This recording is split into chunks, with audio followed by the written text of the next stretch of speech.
Hello guys, welcome to Tulasi Reddy vlogs. So actually ఈ video వచ్చేసి last week Saturday రోజు అనమాట. నేను యాక్చువల్గా వీడియో అప్లోడ్ చేయక 1 వీక్ అయితే అయ్యింది. వేరే వర్క్స్ వల్ల నేను అసలు వీడియో అయితే అప్లోడ్ చేయలేదు. ఇక్కడేమో వర్షం పడుతుందా లేదా అని చూస్తున్నాను అనమాట. ఎందుకంటే ఆఫీస్కి రెడీ అయిపోయాను. సో వర్షం ఉందా లేదా అని చూస్తున్నాను. బట్ నేను వెళ్ళే లోపల ఇంకా ఫుల్గా వర్షం అయితే పడింది. సో కరెక్ట్‌గా నేను క్యాబ్ ఎక్కిన తర్వాత ఇంకా ఫుల్ పడింది. ఇంకా ట్రాఫిక్ గూడా ఎక్కువైపోయిందనమాట. సో ఆ రోజు నేను ఆఫీస్‌కి వెళ్ళడం గూడా చాలా లేట్‌గా వెళ్ళాను. అరౌండ్ నేను 3:30కి చేరుకోవాల్సింది 5 అట్లా చేరుకున్నాననమాట. అప్సిగూడకొచ్చిన తర్వాత ఇంకా చాలా వర్షం అయితే వచ్చింది. ఇంకా కంటిన్యూస్‌గా టిల్ మెహదీపట్నం వరకు కంటిన్యూగా వర్షం అయితే పడిందనమాట ఆ రోజు. ఇంకా నేను వెళ్ళి లాగిన్ చేసి ఒక 1 అవర్ 10 మినిట్స్ అట్లా లాగిన్ చేశాననమాట. అంటే ప్రొడక్షన్‌లో కూర్చున్నా. ఆ తర్వాత బ్రేక్ అయితే వచ్చాను. సో వెళ్ళగానే లాగిన్ అయితే కంపల్సరీ. అండ్ క్యాబ్ లేట్ వచ్చిందని కూడా మనము కంప్లైంట్ రేజ్ చేయొచ్చనమాట. సో వెళ్ళి ప్రొడక్షన్ చేసుకున్న తర్వాత ఇంకా డైరెక్ట్ బ్రేక్‌లోనే షూట్ చేశాను. ఈరోజు బ్రేక్‌లోనేమో మాకు ఈవినింగ్ స్నాక్స్‌కి పకోడీ పెట్టారు అండ్ జాంపళ్ళు పెట్టారనమాట. సో నెక్స్ట్ డే మార్నింగ్ అయితే సండే రోజు కదా! ఇంకా సండే రోజు కొంచెం లేట్‌గా లేచాను. ఎందుకంటే నేను ఇంటికొచ్చేసరికి మిడ్‌నైట్ 3 అవుతది. సో నేను కొంచెం 10:30కి అట్లా లేచాను. లేవగానే చూస్తే మా మమ్మీ ఇక్కడ బోటీ అయితే క్లీన్ చేస్తున్నారనమాట. సో నిజంగా mutton okay, chicken okay. But ఈ బోటీ క్లీన్ చేసి, కట్ చేసి ఇలా బాయిల్ అయితే చేస్తున్నది మా మమ్మీ. సో యాక్చువల్లీ ఈరోజు ఎలా అయినా సరే ఇది షూట్ చేద్దామని చెప్పి నేను లేచాను అనమాట. బికాస్ ఈ కర్రీ ఎలా చేస్తారో నాకు తెలీదు. సో తెలుసుకోవడానికి కోసం నేను మా మమ్మీని అడిగితే మా mummy step by step process అయితే చెప్తుంది. సో కట్ చేసిన తర్వాత కొంచెం బాయిల్ చేసి, అంటే ఒక 30 మినిట్స్ బాయిల్ చేసిన తర్వాత దాన్ని మళ్ళీ కడిగి మళ్ళీ ఒక ప్లేట్లోకి అయితే తీసుకోవాలంట.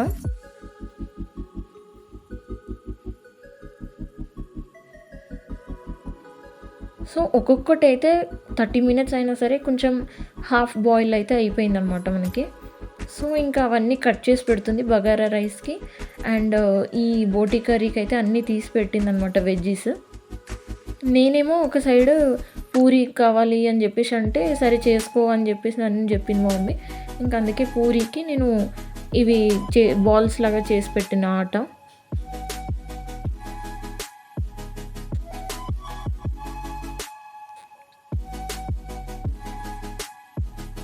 ఇంకా పిండి పక్కకు పెట్టిన తర్వాత ఈ స్టవ్ చూస్తున్నారు కదా! ఫస్ట్ లేచిన తర్వాత నేను ఈ స్టవ్ మొత్తం క్లీన్ చేశాను. అన్నీ అంటే వీక్ అంతా ఈ కొంచెం కారం పడడం, లేకపోతే చిల్లీ పౌడర్స్ అట్లా పడడం, లేదంటే పాలు పొంగడం అవన్నీ జరిగిందనమాట. అందుకని నేను మళ్ళీ క్లీన్ చేశాను. సో ఇంకా మా మమ్మీ ఏమో ప్రాసెస్ అయితే స్టార్ట్ చేస్తుంది.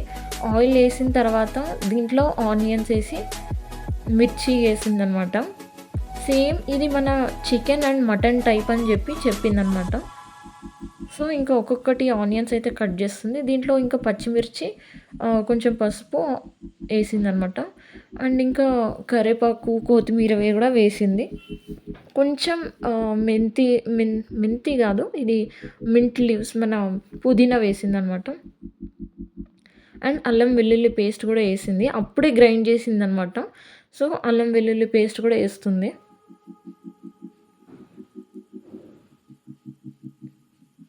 సేమ్ చికెన్ అండ్ మటన్ ప్రాసెసే అని చెప్పింది పదే పదే. ఎందుకంటే అన్నీ ఇది కొంచెం డిఫరెంట్ అనుకుంటున్నానని చెప్పి సేమ్ ఇదే ప్రాసెస్ అని చెప్తుంది మా మమ్మీ.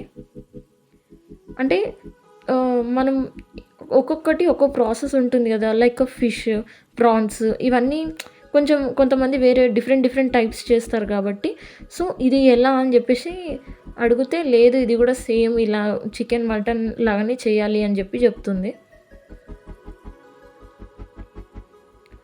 సో ఇప్పుడు ఇదంతా కొంచెం హాఫ్ కుక్ అయిన తర్వాత దీంట్లోకి మనం బోటీ కర్రీ వేసుకొని మిక్స్ చేసుకోవాలి.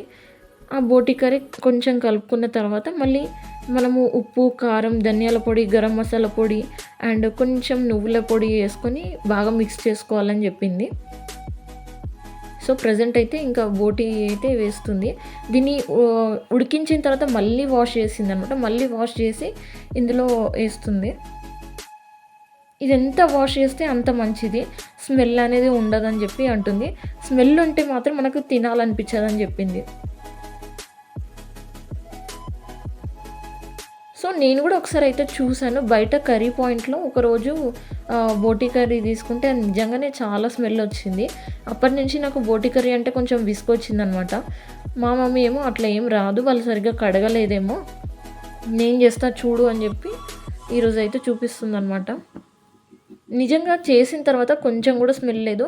అండ్ టేస్ట్ కూడా చాలా బా వచ్చింది. సో ఇప్పుడైతే గరం మసాలా పౌడర్ అయితే ఏసింది. అప్పుడే గ్రైండ్ చేసిందనమాట.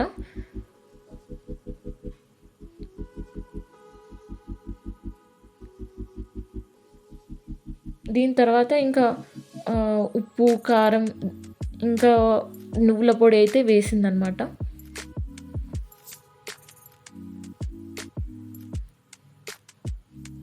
కొబ్బరి పొడి కూడా యాడ్ చేసింది. ఎందుకంటే కొబ్బరి పొడి కొంచెం వేస్తే ఇంకా కొంచెం టేస్ట్ వస్తుందని చెప్పారు.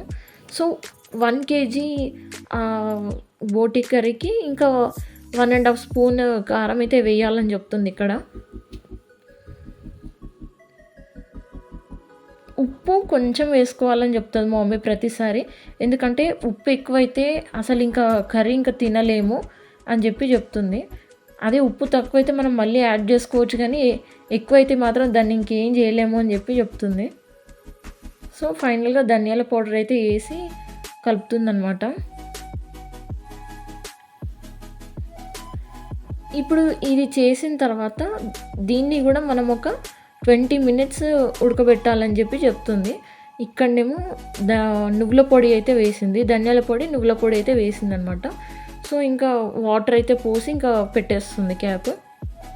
నేనేమో ఇంకో సైడ్ అయితే రెస్ట్ ఇచ్చాను. గోధుమ పిండి కలిపి పెట్టుకున్నాను కదా పూరికి, దానికి రెస్ట్ ఇచ్చాను. అండ్ ఫైనల్గా మా మమ్మీ ఏమో టమాటో అయితే వేస్తుంది, కొంచెం పుల్ల పుల్లగా కూడా బాగుంటుంది అని చెప్పి.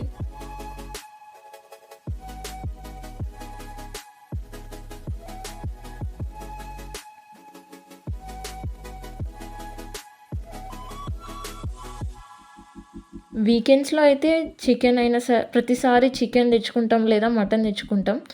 బోటి కర్రీ అయితే చాలా తక్కువ తెచ్చుకుంటాం. ఎందుకంటే దీని క్లీనింగ్ ప్రాసెస్ అండ్ దీన్ని 2 టైమ్స్ ఉడకబెట్టడం ఇవంతా చాలా ప్రాసెస్ ఉంటదని చెప్పి మా మమ్మీ దీన్ని ఎక్కువ ప్రిఫర్ చేయదనమాట. ఆల్మోస్ట్ ఫిష్ కూడా అలానే ఉంటుంది. ఫిష్‌కి ఏంటంటే దాన్ని ముళ్ళు తీసుకొని తినడం ఇవన్నీ ఉంటాయి. మేము తినము ఎక్కువ అని చెప్పేసి చెయ్యదు. సో ఇంకా గార్నిషింగ్ కోసం కొంచెం కొత్తిమీర కూడా వేస్తుంది.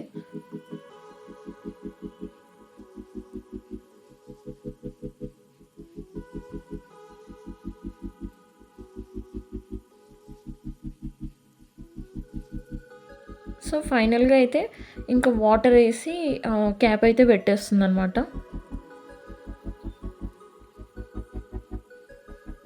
దించిన తర్వాత మళ్ళీ మనం ఒకసారి ఉప్పు, కారం అయితే చూసుకోవాలని చెప్పింది. ఎందుకంటే ఏది తక్కువైనా సరే మళ్ళీ మనం యాడ్ చేసుకోవచ్చు అని చెప్తుందనమాట ఇక్కడ. సో ఫైనల్‌గా అంతా ఒకసారి కలిపిన తర్వాత ఇంకా దీన్ని క్యాప్ అయితే పెట్టేస్తుందనమాట.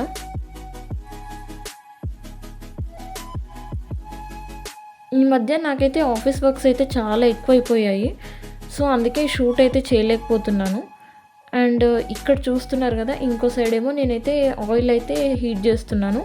అండ్ ఇది హీట్ అయ్యే లోపల నేను తాల్చేస్తున్నాను అనమాట పూరీకి. నేను పూరీ నేర్చుకోవడం అంటే ఇంతకుముందు నాకు తాలవడం కూడా సరిగ్గా వచ్చేది కాదు. బట్ ఇప్పుడైతే పర్ఫెక్ట్గా తాలుస్తున్నాను, పర్ఫెక్ట్గా పూరీ చేస్తున్నాను అనమాట, కొంచెం టిప్స్ అండ్ ట్రిక్స్ తోటి. సో చాలా నేర్చుకున్నా ఈ పూరీ అయితే.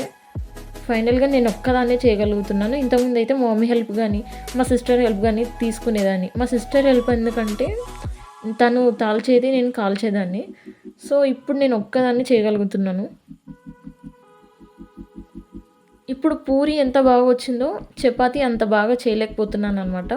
ఎందుకంటే నాకు చపాతీ చేయడం అంత పర్ఫెక్ట్గా రాదు. బికాస్ అది చేస్తే చాలా ఎందుకో మరి గట్టిగా అయిపోతుంది. సో, ఎందుకో నాకు ఆ చపాతీ సరిగ్గా రావట్లేదు. పూరి ఇంకా బెస్ట్ అనిపిస్తుంది. ఇంకో సైడేమో బోటీ అయితే ఉడికిపోతుందనమాట. విజిల్స్ వస్తున్నాయి. ఒక సైడేమో ఇంకా నేను పూరి అయితే కాలుస్తున్నాను. నిజంగా వంట చేయడం చాలా కొంచెం అంటే రాని వాళ్ళకు బిగినర్స్‌కైతే కొంచెం టఫ్ అనమాట. వంటలో మనకి చాలా టిప్స్ అండ్ ట్రిక్స్‌తో మనం జేయాలి. లేదంటే ఇంక అంతే ఇంకా. అసలు కొత్త వాళ్ళు తిన్నవాళ్ళు గూడా ఎన్నో వంకలు పెడతారు. సో, ఇంకా పూరి అయితే చేస్తున్నాను కంటిన్యూగా. ఈరోజు ఒక్కదాన్నే చేశాను పూరి. ఎవరిని రావద్దని చెప్పాను. నా ఒక్కదాన్ని నేను అలా చేస్తేనే నాకు పర్ఫెక్ట్‌గా అనిపిస్తది. ఎవరైనా పక్కకున్నా సరే నాకంత ఏదో డిస్టర్బెన్స్ అయినట్టుగా అనిపిస్తదనమాట. సో, ఇంకా తీసి ఇంకా నాన్ స్టిక్ దాంట్లో అయితే ఏస్తున్నా. సో, మొత్తం పూరి అయితే కంప్లీట్ అయిపోయింది. ఈ నాన్ స్టిక్ మొత్తం నిండిపోయిందనమాట. అన్ని పూరీలైతే చేశాను. ఇంకా బగారా రైస్‌కైతే అన్ని వెజ్జీస్ ఏసి చేసిన తర్వాత ఇంకో సైడేమో బోటీ కర్రీ కూడా కంప్లీట్ అయిపోయిందని చెప్పి ఇంకా తీసి చూస్తున్నామనమాట. ఉప్పు, కారం సెట్ అయిందా లేదా అని చెప్పేసి.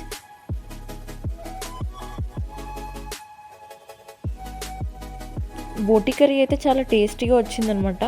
సో, విజిల్ అయిన తర్వాత ఇంకా చూస్తే దగ్గరికి అయిపోయింది. చాలా బాగుంది టేస్ట్ కూడా. కొంచెం ఉప్పు మాత్రమే సెట్ అవ్వలేదని చెప్పి మా మమ్మీ ఉప్పు అయితే వేస్తుంది.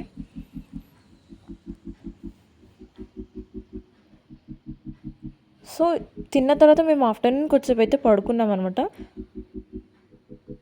ఇంకా పడుకొని లేచిన తర్వాత గోరింటాకు అయితే తెంపుకొచ్చాననమాట. ఈ గోరింటాకు ఫాస్ట్‌గా తెంపుకొని వచ్చాను కాబట్టి చిన్నగా స్టిక్స్ ఉన్నాయి కదా అని చెప్పేసి మా మమ్మీ అయితే తీస్తుంది. చాలా ఫ్రెష్‌గా ఉంది ఆకైతే. సో, ఇంకా ఈ స్టిక్స్ ఉంటే మాత్రం మనకు సరిగ్గా గ్రైండ్ అవ్వదు అని చెప్పి మా మమ్మీ ఏమో ఇంకా లీవ్స్ మాత్రమే తీసి ఆ స్టిక్స్ పక్కకు పెడుతుందనమాట. సో, ఆషాఢం అంటేనే గోరింటాకు గదా! సో, కంపల్సరీ ఆషాఢంలో గోరింటాకు పెట్టుకోవాలని చెప్పి మా మమ్మీ తీసుకురమ్మని చెప్పింది. సో, ఇంక ఇది చాలా జాగ్రత్తగా గ్రైండ్ చేయాలని చెప్పింది. ఎక్కువ వాటర్ పోస్తే మళ్ళీ లీవ్స్ తీసుకురావాల్సి వస్తదని చెప్పింది. సో, కరెక్ట్‌గా నేను 1 స్పూన్ వాటర్ మాత్రమే ఏసి గట్టిగా గ్రైండ్ చేశాను. చాలా వచ్చింది. అంత ఆకుకి ఇంతే బౌల్‌లో మనకి గోరింటాకు అయితే వచ్చింది. కానీ ముగ్గురికైతే సరిపోయిందనమాట. మా మమ్మీ, మా సిస్టర్ 2 హ్యాండ్స్‌కి పెట్టుకుంటే 1 హ్యాండ్‌కి మాత్రమే పెట్టుకున్నాను.